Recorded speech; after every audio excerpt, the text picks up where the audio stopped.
በታዳጊነት እድሜዋ አስቸጋሪ የህይወት መንገድን ተጉዛለች። በአንድ ወቅት የሚላስ የሚቀመስ አጥታ ከልጇ ጋር ብዙ ፈተና ተመልክታለች። ዋንትያ ሰለሞን በፈጣሪ ታምር በኢቢኤስ ቲቪ ቀርባ ችግሯን ለኢትዮጵያ ሕዝብ ይፋ ካደረገች በኋላ ነገሮች ተቀየሩ። በብዙ ሰዎች ድጋፍ አገኘች። ቲክቶክ ጀመረች። ከኑሮ ተጽዕኖ ወደ ተጽዕኖ ፈጣሪነት ተሸጋገረች። ዋንትያ በብዙ ፈተናዎች ውስጥ ብታልፍም ዛሬ ህይወቷ ወደ ሌላ አዲስ ምዕራፍ ተሸጋግሯል። እቺ ብርቱ እህት በከፍተኛ ተስፋ መቁረጥ ውስጥ ሆና ከሰሞኑ ያስተላለፈችው መልእክት ግን ብዙዎችን ያሳዘነና ያስደነገጠ ሆኗል። መኖር ደክሞኛል፣ አቅም አጣው፣ እየደከመኝ ነው፣ በህይወት መኖሬንም ምክንያቱ ምን እንደሆነ አጣሁለት እያለች እያነባች ትገኛለች። በሌላ መልኩ ደግሞ የልጇ አባት ልጇን በተመለከተ ይገባኛል ጥያቄ አንስቶ ከሷት ከፍርድ ቤት ገትሮ ሲያመላልሳት ሰነበተ።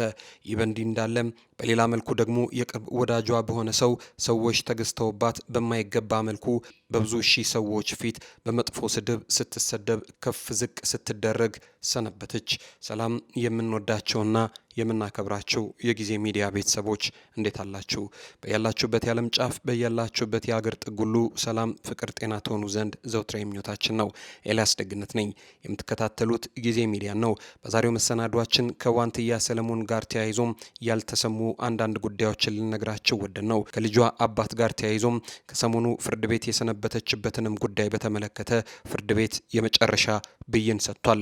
ተገዝተውባት ከፍ ዝቅ አድርገው ሲሰድቧት የነበሩም ሰዎች በመጨረሻ በህዝብ ፊት ይቅርታ ጠይቀዋታል። ለመሆኑ ዋንትያን በህዝብ ፊት ሰው ገዝቶ እንዲህ ያሰደባት ሰው ማን ነው? ይህንንም ጉዳይ እስከ ፕሮግራማችን ፍጻሜ ድረስ አብራችሁን ከቆያችሁ የምትሰሙት ይሆናል። እስከ ፍጻሜያችን አብራችሁን ቆዩ። ጊዜ ሚዲያንም ሼር፣ ላይክ፣ ሰብስክራይብ፣ ኮሜንት በማድረግ ቤተሰብ እያደረጋችሁ ታበረቱን ዘንድ በትህትና ጠየቅን። ክበሩልን።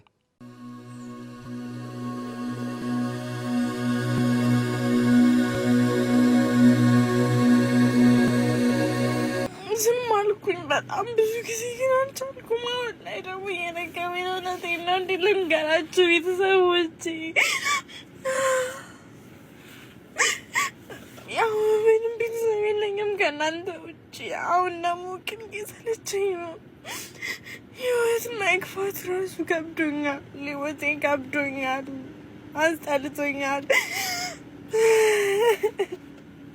እቺ ነኝ እኔ ዋንትያ። ከሰሞኑ በግል የቲክቶክ አካውንቷ ላይ የኮሜዲያን ያሲኖን ንግግር በመድገም ህይወት እንዳደከማትና ቆሞ ለመሄድ በህይወት ለመኖር እየሞከርኩ ነው ስትል እያለቀሰች መልእክቷን ያስተላለፈችው ዋንትያ ሰለሞን ነገሮች የሆኑላት አትመስልም።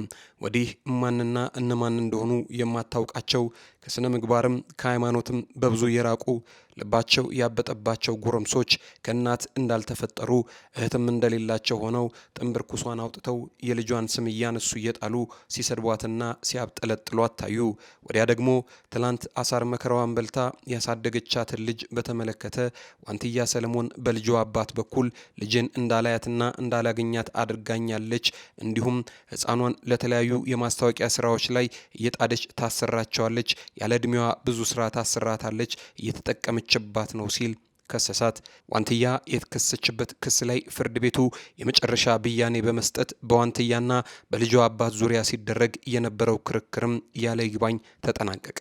እሷም በፊት አባትነቱን የካደ ሰው ነው፣ በልጅነቴም የልጅ አባት እንደሆነ አድርጎኛል፣ እንዲሁም ለማስታወቂያ ስራ አልተጠቀምኩባትም ብላ የተከራከረች ሲሆን ፍርድ ቤቱም ውሳኔ ሰጥቷል። የልጇ አባት የሆነው ሰውዬ በየሳምንቱ እሁድ ከጠዋቱ 4 ሰዓት እስከ 11 ሰዓት ባለው ጊዜ ውስጥ ዋንትያ ቤት ድረስ በመሄድ ልጁን እንዲጎበኛት ፈቅዶለታል። ለመሆኑ ሙሉ የፍርድ ቤቱ ሂደት ምን ይመስል ነበር? ፍርድ ቤቱ ለሰውየው የአባትነት መብቱ እንዲከበር ነው ውሳኔ የሰጠው። የፌዴራል የመጀመሪያ ደረጃ ፍርድ ቤት በዋንትያ ሰለሞንና በልጇ አባት መካከል ለወራት ሲከራከር በቆየው የህፃን ልጅ የመጎብኘት መብት ጉዳይ ላይ ውሳኔ አስተላልፏል። የልጁ አባት የሆኑት አመልካች ልጄን እንዳልከባከባትና እንዳልጎበኛት ተከልክያለሁ በሚል ለፍርድ ቤት ባቀረቡት አቤቱታ የመጎብኘትና የመንከባከብ መብታቸው እንዲከበርም ጠይቀዋል። ተጠሪዋ ዋንትያ ሰለሞን ለቀረበባት ክስ በሰጠችው ምላሽ አመልካች ከዚህ ቀደም አባትነቱን ክዶ ሲከራከር እንደነበርና በወቅቱ በገንዘብ እጥረት ምክንያት የዲኤንኤ ምርመራ ባለማድረጉ መዝገቡ ተዘግቶ እንደነበርም አስታውሳለች። አክላም አመልካች አባትነቱ በሕግ ሳይረጋገጥ ያቀረበው ጥያቄ ተቀባይነት የለውም፣ ልጇን በአግባቡ እየተንከባከበች እንደሆነና ሕፃኗን የሚጎዳ ምንም አይነት ተግባር ወይንም ደግሞ ቪዲዮ እንዳላሰራች አባትነቱን ክዶ የቆየና ቀለብ ቆርጦ የማያውቅ ሰው ሕፃኗን እንዲጎበኝ መፍቀድ ለልጅቷ ደህንነት ተገቢ አይደለም የሚሉ ነጥቦች በማንሳት ክሱ ውድቅ እንዲደረግላት ተሟግታ ቆይታለች። ጉዳዩን ሲመረምር የቆየው የንፋስ ስልክ ላፍቶ ምድብ 4ኛ ቤተሰብ ችሎት የግራ ቀኙን ክርክር ከመረመረ በኋላ የሚከተለውን ውሳኔ አስተላልፏል። አንደኛ፣ የአባትነት መብት አመልካች የልጅቷ አባት ከመሆናቸው አኳያ የሕፃናት መብት ወላጆቻቸውን የማወቅና የመንከባከብ መብትን የሚደግፍ በመሆኑ አባትየው የመጎብኘት መብት አላቸው ሲል ብይን ሰጥቷል።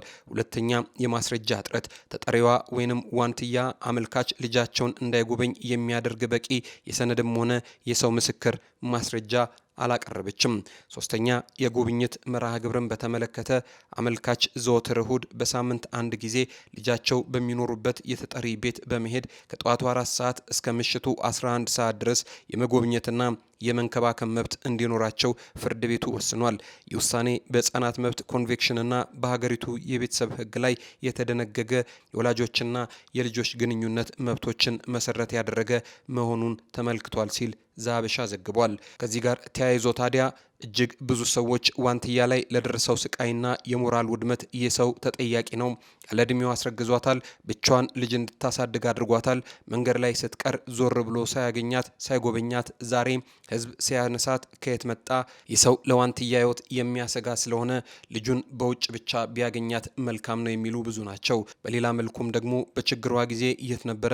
ያኔ ልጇ አልነበረችም እንዴ? ዛሬ ሲያምርባት ጊዜ የምን ጠጋ ጠጋ ነው? ምናልባትም ሌላ ታገባለች ብሎ መልሶ ሊያገባት ስለፈለገም ሊሆን ይችላል የሚሉ ሀሳቦች ተነስተዋል።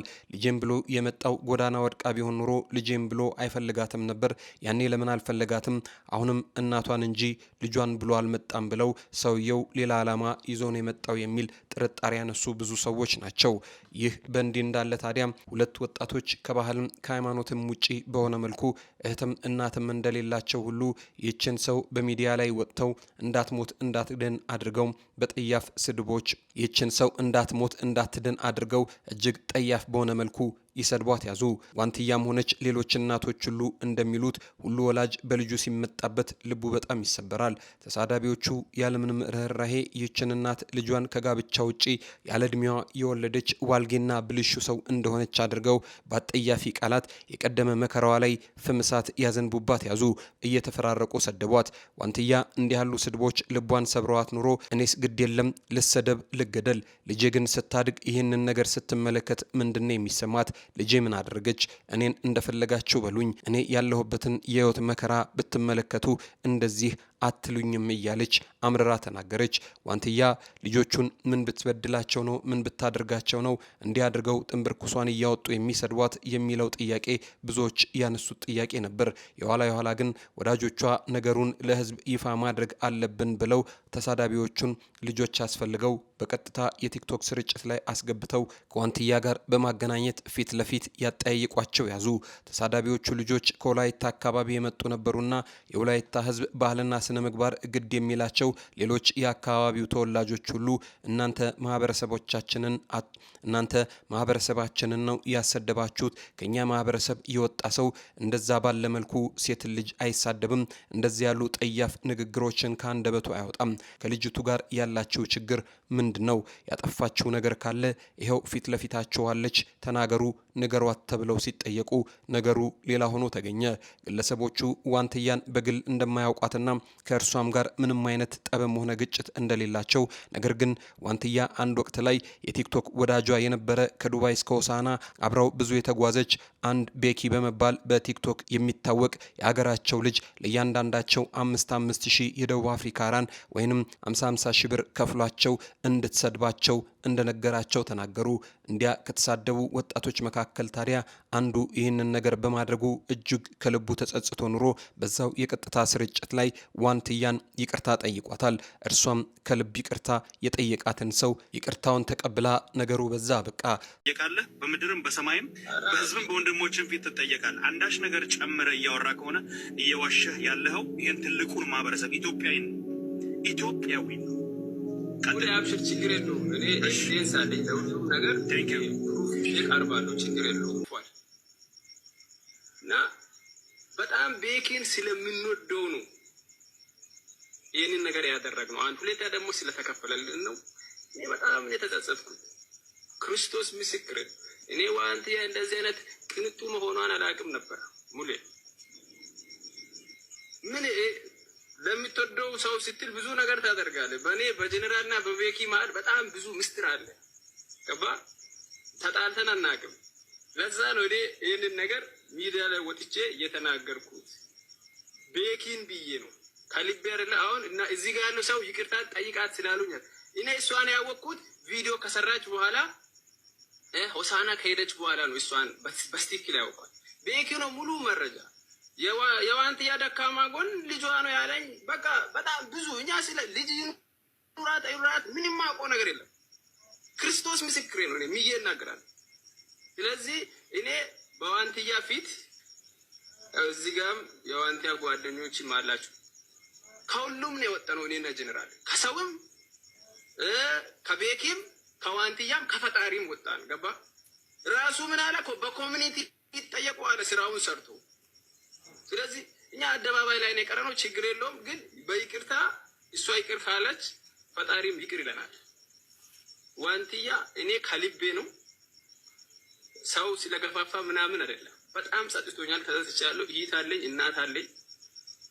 አጥፍቻለሁ። በእኔ ምክንያት በጣም ብዙ ተብለሻል። በጣም ይቅርታ አድርግልኝ የኔ እናት። በጣም ተጸጽቻለሁ። የምር በእውነት ከልቤ ነው። ያው አንቺንም በዚህ ቪዲዮ ምክንያት የተከፈሰውንም በሙሉ እኔ ከልቤ ይቅርታ ጠይቃለሁ። ቤኪን ብዬ ነው። ቤኪን በጣም ስለምወደው ነው ይህን ነገር ሁሉ ያደረግኩት። ግን አሁን በጣም ጸጽቶኛል። ከልቤ ነው በእውነት። በጣም ይቅርታ አድርግልኝ የኔ እናት። ይቅርታ እሷ ሚዩት ከፍታ ይቅርታ ካለችኝ ነው አድርጌያለሁ ካለች ብቻ ነው የሚቀመጠው። በጣም ስለተጸጸትኩ ማለት ነው።